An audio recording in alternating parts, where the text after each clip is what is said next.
ಿದವಳು ಅವಳು ನಿಜವಾಗಿಯೂ ಹೆಣ್ಣಲ್ಲ, ಕರುಣೆ ಅಲ್ವೇ? ತರುಣಿ ಎಲ್ಲವಳ ಆದಿಮಾಯೆ ಎನ್ನುವುದಕ್ಕೆ ಸಾಕಷ್ಟು ಪುರಾವೆಯನ್ನು ನಾನು ಕೊಡಬಲ್ಲೆ. ಯಾವುದು ಸಾಕ್ಷ್ಯಗಳು? ನಿನಗೆ ಆರಂಭದಲ್ಲಿ ಈ ವಿಚಾರವನ್ನು ತಿಳಿಸಿದವರು ಯಾರು ಹೇಳು? ಚಂಡಮುಂಡರು. ಚಂಡಮುಂಡರವಳ ಗಣಿಯನ್ನು ವರ್ತಮಾನವನ್ನು ತಿಳಿದೆ.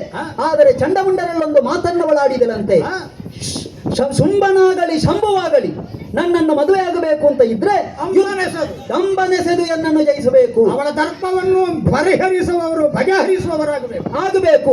ಕತ್ತಿಯ ಹರಿತದ ಮೇಲೆ ನನ್ನ ಮದುವೆಯನ್ನಿಟ್ಟಿದ್ದೇನೆ ಪಂತಾಹ್ವಾನದ ಮಾತನ್ನಾಡಿದ್ರು. ಒಬ್ಳು ತರುಣಿ ಹೌದು ಅಂತಾದ್ರೆ ಈ ಮಾತನ್ನವಳು ಆಡುತ್ತಾ ಇರಲಿಲ್ಲ. ಒಂದು ಆಧಾರ ಅದು. ಮತ್ತೊಂದು ಆಧಾರವನ್ನು ಕೊಡಬಲ್ಲೆ. ಕದಂಬ ಕಾಂತಾರವೆನ್ನುವುದು ಯಾವುದೇ ಒಂದು ಜೀವಿಗಳಿಗೂ ಅಲ್ಲಿಗೆ ಹೋಗುವುದಕ್ಕೆ ಸಾಧ್ಯವಿಲ್ಲ. ಪ್ರವೇಶವೇ ಇಲ್ಲದ್ದು. ಅಂತಹ ಒಂದು ಕಾಂತಾರದಲ್ಲಿ ಒಬ್ಬಳು ಹೆಣ್ಣಿದ್ದಾಳೆ ಅಂತಾದ್ರೆ ನಂಬುವುದಕ್ಕೆ ಸಾಧ್ಯ ಉಂಟೆ? ಹೌದು. ಮೂರನೆಯದ್ದಾದ ಆಧಾರವನ್ನು ಕೊಡುತ್ತೇನೆ. ಯಾವುದದು? ಅಂತಹ ಕದಂಬವನಕ್ಕೆ ಅವಳನ್ನು ಮದುವೆ ಆಗಬೇಕು, ಯುದ್ಧ ಬೇಡ, ಸಂಧಾನ ಬೇಕು ಅಂತ ನೀವು ಸುಗ್ರೀವನನ್ನು ಕಳಿಸಿಕೊಟ್ಟಿರಿ. ಹೋದಂತಹ ಸುಗ್ರೀವ 7 ರಾತ್ರಿ 7 ಹಗಲುಗಳ ಕಾಲ ನಿನ್ನ ಗುಣಗಾನವನ್ನು ಆ ತಾಯಿಗೆ ಮಾಡಿಸಿದನಂತೆ. ಆ ಗುಣಗಾನ ಮಾಡಿದಾಗ ಆ ತಾಯಿ ನಕ್ಕಲಂತೆ. ನಗುವೆನ್ನುವುದು ಸುಗ್ರೀವನಿಗೆ ಧಗೆಯಾಯಿತಂತೆ. ಸುಗ್ರೀವ ಸತ್ತು ಬಿದ್ದನಂತೆ. ಆ ಬಳಿಕ ಕರುಣಾ ದೃಷ್ಟಿಯನ್ನು ಬೀರಿ ಅವನನ್ನು ಎಬ್ಬಿಸಿದಳು ಅಂತಾದ್ರೆ ನಿಗ್ರಹಾನುಗ್ರಹ ಶಕ್ತಿಯುಳ್ಳವಳೊಬ್ಬಳು ತರುಣಿಯಲ್ಲ, ಅವಳು ಆದಿಮಾಯೆ ಎನ್ನುವುದು ಸರಿ. ಅಂತಹ ಆದಿಮಾಯೆಯನ್ನು ತಾವು ಬಯಸಿದ್ರಿ. ತರುಣಿ ಎಲ್ಲ ಆದಿಮಾಯೆ. ಹಾಗಿದ್ರೆ ನಿಮಗೊಂದು ಗೊಂದಲ ಏರ್ಪಡುವುದಕ್ಕೆ ಅಲ್ಲಿಗೆ ಯಾಕೆ ಬಂದಳು? ಅಲ್ಲಿ ಯಾಕೆ ಅವಳು ಗೋಚರಿಸಿದ್ಳು? ಅವಳು ಯಾಕೆ ಗೋಚರಿಸಿದ್ರು ಅಂತ ಹೇಳಿದ್ರೆ ದುಷ್ಟ ಹಿಂದೊಮ್ಮೆ ಮಹಿಷಾಸುರನಮ್ಮ ಆದಿ ದೈತ್ಯನಾಗಿದ್ದವ, ಅವನನ್ನು ವಧಿಸುವಲ್ಲಿ ಏನು ಪ್ರಮೇಯ ನಡೆಯಿತು ನೋಡಿ. ಸಿಂಹವಾಹಿನಿಯಾಗಿ ಅಷ್ಟಭುಜಾಕೃತಿಯಿಂದ ಕಂಗೊಳಿಸಿದ ಹೆಣ್ಣೊಬ್ಬಳು ಬಂದಳು. ಹೌದಲ್ವೇ? ಅಲ್ಲಿ ನಡೆದದ್ದೇನು? ನಮ್ಮಿಂದಲೇ ಸೋತಂತಹ ದೇವತೆಗಳು ಅವಳಲ್ಲಿ ದೂರಿತ್ತರಂತೆ. ಈಗಲೂ ಅಷ್ಟೇ. ನಾವು 3 ಲೋಕಗಳು ನಮ್ಮ ಸ್ವಾಧೀನದಲ್ಲಿದ್ದರೂ ಕೂಡ ಇಂದ್ರಾದಿ ದೇವತೆಗಳ ಮೊರೆಗೆ ಹೋಗೊಟ್ಟು ಈ ದೈತ್ಯ ವರರನ್ನು ತರಿದು ತ್ರಿದಶರನ್ನು ಪೊರೆಯುವಂತಹ ಜಗನ್ಮಾತೆಯೇ ಅವಳು. ಅವರನ್ನು ಪೊರೆಯುವುದಕ್ಕಾಗಿ ನಮ್ಮನ್ನು ಸಂಹರಿಸುವುದಕ್ಕಾಗಿ ಬಂದಿದ್ದಾಳೆ. ಈ ನೆಲೆಯಲ್ಲಿ ನಾನು ಹೇಳುತ್ತೇನೆ, ನೀನು ಯಾವುದೇ ಮೋಹವನ್ನಿರಿಸಿದ್ರೂ ತಪ್ಪಲ್ಲ. ಆದರೆ ಯಾವುದು ತಪ್ಪು? ಒಬ್ಬ ಗಂಡಾದವ ಹೆಣ್ಣನ್ನು ಮೋಹಿಸುವುದು ತಪ್ಪಲ್ಲ, ಅದು ಪ್ರಕೃತಿ ನಿಯಮವೇ. ಆದರೆ ಮಗನಾದವನು ತಾಯಿಯನ್ನು ಮೋಹಿಸಕೂಡದು. ಇದು ಶಾಸ್ತ್ರಕ್ಕೆ ವಿರುದ್ಧವಾದದ್ದು.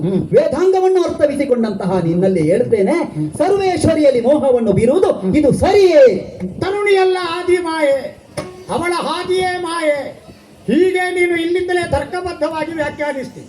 ಹೌದು, ತರ್ಕಕ್ಕೆ ಆಧಾರಭೂತವಾಗಿ ಮೊದಲದಾದವರ ಪರಾಭೂತದ ಸ್ಥಿತಿಯನ್ನು ವಿಶ್ಲೇಷಣೆ ಮಾಡ್ತೀನಿ. ನಿಜ. ಚಂಡಮುಂಡರಂತವರು ಕಂಡರು. ಕಾಣುವ ಮೊದಲು ಅವಳಿಗೊಂದು ಆಕೃತಿ ಇತ್ತು. ಅವಳು ಕಾಡಿನಲ್ಲೇ ಯಾಕೆ ಬಂದು ನಿಂತಳು? ಈ ಪ್ರಶ್ನೆಗೆ ಉತ್ತರವನ್ನು ಕಂಡುಕೊಳ್ಳಬೇಕಾದಂತ ಅಗತ್ಯ ಚಂಡಮುಂಡರಿಗಿಲ್ಲ. ವಿಹಾರಾರ್ಥಿಗಳಾಗಿ ಅಲ್ಲಿಗೆ ಹೋದವರು ತನುಗಂಧ ಆಸ್ವಾದನೀಯವಾದಂತಹ ಗಾನ ವೈಭವ, ಇದು 2 ಕಾರಣವಾಗಿ ಅವರು ಹುಡುಕುತ್ತಾ ಹೋದದ್ದು. ಬೆಳಕು, ಇದು 3ರ ನೆಲೆಯನ್ನು ಕಾಣುವುದಕ್ಕಾಗಿ ಹೋದವರು. ಅಲ್ಲಿ ಆ ಹೆಣ್ಣನ್ನು ಸಂಧಿಸಿದ ಮೇಲೆ ಮಾತುಕತೆಗೆ ತೊಡಗಿದರು. ಮಾತುಕತೆಗೆ ತೊಡಗುವಾಗಲೂ ಸಾಮಾನ್ಯ ಹೆಣ್ಣಿನ ಹಾಗೆ ವ್ಯವಹಾರ ಮಾಡಿದ್ದಾಳೆ. ಈಗ ತ್ರಿದಶರನ್ನು ಪೊರೆಯುವುದಕ್ಕಾಗಿ ನೆರೆ ಗೋಚರಿಸುವ, ಹಾಗಾಗಿ ಅಸ್ತಂಗತವಾಗಿದ್ದು ಪ್ರಸಂಗದಲ್ಲಿ ಪ್ರತ್ಯಕ್ಷವಾಗಿ ಕಾಣಿಸುವ ಅವನು ಹೌದಾಗಿದ್ದರೆ ಈಗ ಅಲ್ಲೇ ನಿಂತಲ್ಲ ಪಂತಾಹ್ವಾನ ಕೊಡುವುದು. ಗಂಡುಗಲಿಯಾದಂತಹ ಶುಂಭ, ಅವನ ತಮ್ಮನಾದಂತಹ ನಿಶುಂಭ ಹೊರ ಪ್ರಮತ್ತತೆಯಿಂದ ಪ್ರಪಂಚದಲ್ಲಿ ಪ್ರಕಾಂಡವಾಗಿ ತನ್ನ ಪರಾಕ್ರಮವನ್ನು ಮೆರೆಸುವುದನ್ನು ಕೇಳಿ ನೇರವಾಗಿ ಇಲ್ಲಿಗೆಲ್ವ ಬರುವುದು. ಹಾಗಾದ್ರೆ ಉಪಾಯ, ಈ ಉಪ ಆಯವನ್ನು ಅವಳು ಅನುಸರಿಸುತ್ತಾಳೆ ಅಂತ ಆದರೆ ಉಪ ಆಯ ನನಗೆ ನಿಷೇಧ ಅಲ್ಲಲ್ಲ, ಅದು ನನಗೆ ಯಾವ ಕಾರಣಕ್ಕೂ ಅಹಿತಕರ ಅಲ್ಲಲ್ಲ ಅಲ್ವೇ? ಅವಳಿಗೆ ವಿಹಿತವಾದ ದಾರಿಯನ್ನು ಅನುಸರಿಸಿದ್ದೇನೆ. ಅವಳು ಹೆಣ್ಣೋ, ಅವಳು ತರುಣಿಯೋ? ತರುಣಿಯಲ್ಲ, ಆದಿಮಾಯೆಯೋ? ನಾನು ಆದಿಮಾಯೆ ಅಂತ ತಿಳಿದು ನಿನ್ನ ಹಾಗಿನ ವ್ಯಾಖ್ಯಾನವನ್ನು ಒಪ್ಪಿ ಅಲ್ಲಿಗೆ ಕಳುಹಿಸಿದ್ದಲ್ಲ, ಪ್ರಾಮಾಣಿಕವಾಗಿ ಹೇಳ್ತೇನೆ. ಆದರೆ ಅದರಿಂದ ಒಂದು ವಿಶೇಷವಾದ ಫಲಿತಾಂಶ ನನಗೆ ಸಿಕ್ಕಿತ್ತು. ಅವಳು ಸಾಮಾನ್ಯ ಹೆಣ್ಣಲ್ಲ, ಅದನ್ನು ಮೀರಿ ನಿಂತವಳು ಅಂತ ನಾನು ಅರ್ಥ ಮಾಡಿಕೊಂಡೆ. ಹಾಗೆಂದು ಸುಗ್ರೀವನನ್ನು ಕಳುಹಿಸಿದಾಗ ಆಕೆ ಆಡಿದ್ದು ಹೇಗೆ? ಅವನನ್ನು ಬೀಳಿಸಿದ ಮೇಲೆ ಮತ್ತೆ ಪುನರುತ್ಪಾದನೆ ಮಾಡಿದ್ಲು. ಬರುವ ಕಾಲದಲ್ಲಿ ಅವಳ ಮೆದುಳಿನ ಪಾತ್ರೆಗೆ ಬೇರೆಯನ್ನು ತುಂಬಿ ಕಳಿಸಿದ್ಲು. ಈ ಕಳುಹಿಸುವ ಕಾಲದಲ್ಲೂ ಆಕೆಗಿದ್ದಂತ ಅಭಿಲಾಷೆ ಶುಂಭನನ್ನು ಸೆಳೆಯುವುದು ಹೌದಾಗಿದ್ರೆ ಆ ಸೆಳೆಯುವಿಕೆ ಅಷ್ಟು ಸುಲಭ ಅಲ್ಲ. ಯಾಕಂದ್ರೆ ಕಾಂತ ಶಕ್ತಿ ಅದರ ವಿಶೇಷವಾದಂತಹ ಆಕರ್ಷಣೆಯ ಶಕ್ತಿ, ಆ ಶಕ್ತಿ ಎರಡೂ ಒಗ್ಗೂಡಿದಾಗ ಅದಕ್ಕೆ ಸುಲಭದಲ್ಲಿ ಬಲಿಪಶುವಾಗಿ ಒದಗಿ ಬರುವ ಶುಂಭ ಅಲ್ಲ. ಪರೀಕ್ಷೆ ಮಾಡಬೇಕಲ್ಲ. ಅವಳು ಹೆಣ್ಣು ಹೌದೋ ನೀನು ಹೇಳು ಆದಿಮಾಯ ಹೌದೋ ಅಲ್ವೋ ಅಂತ ನೋಡ್ಬೇಕಲ್ಲ. ತಿಳಿದು ಮಾಡಿದ್ದಲ್ಲ, ನೀನು ಹೇಳಿದ ಮೇಲೆ ಈಗ ಆದಿಮಾಯ ಅಂತ ನಾನು ಗ್ರಹಿಸುವುದಕ್ಕೆ ತೊಡಗಿದ್ದು. ಅವಳ ಪರಾಕ್ರಮದ ಸ್ವರೂಪ ಏನು ಅಂತ ತಿಳಿಯಬೇಕಲ್ಲ. ಅದಕ್ಕಾಗಿ ನಾನು ಉಳಿದವರನ್ನು ಕಳುಹಿಸಿದ್ದುಂಟು. ಅಲ್ಲಿ ಬಂದು ನಿಲ್ಲುವುದಕ್ಕೆ ಏರ್ಪಾಟು ಮಾಡಿದ್ದು ಯಾರು? ಮಹಿಷದಾನವನ ಕಾಲದಲ್ಲಿ ಕಾಣಿಸಿಕೊಂಡಂತ ಸಿಂಹವಾಹಿನಿಯಾದ ಅಷ್ಟಭುಜಾಕೃತಿಯಿಂದ ಕಂಗೊಳಿಸಿದ ನಾರಿ. ಅದು ಹೌದು ಅಂತಾದರೆ ಈ ಕಾಲದಲ್ಲಿ ನನ್ನ ಪರಾಕ್ರಮವನ್ನು ಆಕೆ ಒಪ್ಪಿದ್ದಾಳೆ ಅಂತಾಯಿತು. ಕಾಲಾಂತರದಲ್ಲಿ ನನ್ನಂತ ಒಬ್ಬ ಗಂಡುಗಲಿ ಎಂತಹವರ ಪಾಲಿಗೂ ಅದ್ಭುತವಾದಂತಹ ವರ್ಚಸ್ಸಿನ ಪ್ರಭೆಯನ್ನು ತೋರಬಲ್ಲ ಮಹಾಶಕ್ತಿಶಾಲಿಯಾದಂತಹ ಶುಂಭನನ್ನು ಪರೀಕ್ಷೆ ಮಾಡುವುದಕ್ಕೆ ಅವಳು ಬಂದಾಗ ಆಯ್ತಲ್ಲ. ಈಗ ನನ್ನ ಪರಾಕ್ರಮದ ಬಗ್ಗೆ ನೀನು ತಿಳಿಯದವನಲ್ಲಲ್ಲ. ಎಂತೆಂಥವರನ್ನು ನಾನು ಬಗೆಬಡಿಯಬಲ್ಲೆ. ಸುರ, ನರ, ಕಿನ್ನರ, ಹುರುಗ, ಸಿದ್ಧ, ಸಾಧ್ಯ, ಗುಹ್ಯ, ಗರುಡ, ಗಂಧರ್ವ, ವಿದ್ಯಾಧರ, ಕಚರ, ವೈಮಾನಿಕ ಎಲ್ಲರ ಬುಡ ಎನ್ನುತ್ತ ಶೋಧನೆ ಮಾಡಿದ್ದೇನೆ. ನಾನು ರಟ್ಟೆ ಅರಳಿಸಿ ನಿಂತ್ರೆ, ಬಗೆ ಬಗೆಯ ಮಂತ್ರಾಸ್ತ್ರಗಳನ್ನು ಪ್ರಯೋಗ ಮಾಡಿದ್ರೆ, ಅಚಿಂತ್ಯವಾದಂತಹ ನೆಲೆಯಿಂದ ಇರುವ ಎಂತಹ ನಿಶ್ಚಿಂತ ಸ್ಥಿತಿಯ ವ್ಯಕ್ತಿಯನ್ನಾದರೂ ಹೊಡೆದು ಕೊಲ್ಲಬಲ್ಲೆ ಅಂತ ನಿನಗೆ ಚೆನ್ನಾಗಿ ಗೊತ್ತುಂಟು. ನನ್ನ ಪರಾಕ್ರಮದ ಬಗ್ಗೆ ನಂಬಿಕೆ ಉಂಟಲ್ಲ? ಉಂಟು. ನನ್ನ ಸಾಹಸದ ಇರವನ್ನು ನೀನು ತಿಳಿದಿದ್ಯಲ್ಲ. ನನ್ನ ಅದ್ಭುತವಾದ ಚೈತ್ರ ಯಾತ್ರೆಗಳಲ್ಲಿ ನನ್ನ ಎಡ ಬಲ ಭುಜವಾಗಿ ಕಾಣಿಸಿಕೊಂಡಂತಹ ಚಂಡಮುಂಡರ ಜೊತೆಗೆ ನೀನು ಭಾಗವಹಿಸಿದ್ಯಲ್ಲ.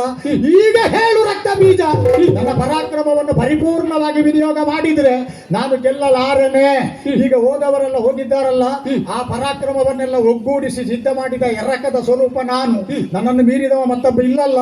ನಾನಾಗಿ ಹೋಗಿ ಹಿಗ್ಗಿ ಎದೆಗಲಿಸಿ ನಿಂತ್ರೆ ನನ್ನ ಗುಂಡಿಗೆಯನ್ನು ಒಡೆಯಬಲ್ಲ ತ್ರಾಣ ನೀನು ಹೇಳುವ ಮಾನಿನಿ ಅಲ್ಲವಳು, ತರುಣಿ ಅಲ್ಲವಳು, ಆದಿಮಾಯ ಅಂತ ಹೇಳಿದ್ಯಲ್ಲ, ಅವಳ ಹಾದಿ ಸುಲಭ ಆದೀತೆ. ಪ್ರಭು, ನೀನಾಗಿ ಹೋದ್ರೆ ಪಡೆಯುವುದಕ್ಕೆ ಸಾಧ್ಯವಿಲ್ಲ ಅಂತ ಹೇಳಿದ್ರೆ ಅದಕ್ಕೆ ಉತ್ತರ ಏನು ಅಂತ ಊಹಿಸುವುದಕ್ಕಿಂತ ಮೊದಲು ಪೂರ್ವದ ಘಟನೆಗಳನ್ನು ನಾವು ಅವಲೋಕಿಸಬೇಕಾದ. ಯಾವುದೆಲ್ಲ? ಪ್ರಾರಂಭದಲ್ಲಿ ಅವಳನ್ನು ಸಂಧಾನ ವಿಫಲಗೊಂಡಾಗ ಎಳೆದು ತರುವುದಕ್ಕೆ ನೀನು ಯಾರನ್ನು ಕಳಿಸಿದೆ ಹೇಳು? ಧೂಮ್ರಾಕ್ಷನನ್ನು ಕಳುಹಿದೆ. ಧೂಮ್ರಾಕ್ಷನನ್ನಲ್ವೇ? ಅವನೇನು ಅಲ್ಪನೇ?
ಅಪ್ರಯೋಜಕ